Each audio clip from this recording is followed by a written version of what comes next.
Tagal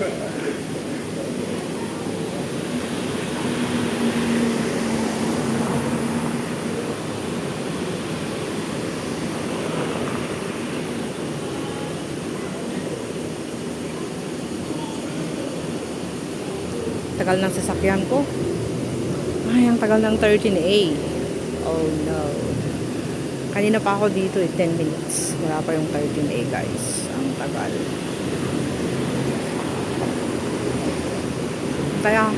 Antay ako ng antay ng 13A. Wala ng 13A bus. Lakas pa naman ng sikat ng araw. Oh, di ba? Ang init. Ang init ngayon dito sa Loko guys. Dito ako sa market. Kasi nga, nag-market ako. May pa-dinner ako mamaya. So, hindi ko kasi day off ngayon. Naka-duty ako ngayon. Kahapon yung day off ko. So, ngayon ay ang tagal mag-antay ng bus. Yung bus namin ay yung ganyan, no, green. Yan kasi is 53M. Pupunta siya sa Tinmac Port. Eh, yung aking bus is 13A. Papunta sa Yatho. Yatho. Papunta siya Kung Bodo Yatho ang 13A bus, guys.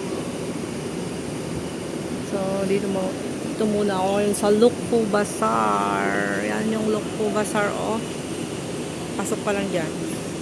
Pag gusto mong magpalamig kasi aircon dyan. Pero dito naman init na dito sa labas, guys. Sobrang init. Ay, kaya yung mga nag-day off ngayon na nasa park, grabe ang init ngayon, no. Okay, nasa beach, sobrang init. Ayan yung bus ko. Ay, finally darating ngayon. 13A, ang tagal ni Lolo. Ayan. Dito na ako sasakay. Diba? Sakay na tayo. Lalabas na si Lolo.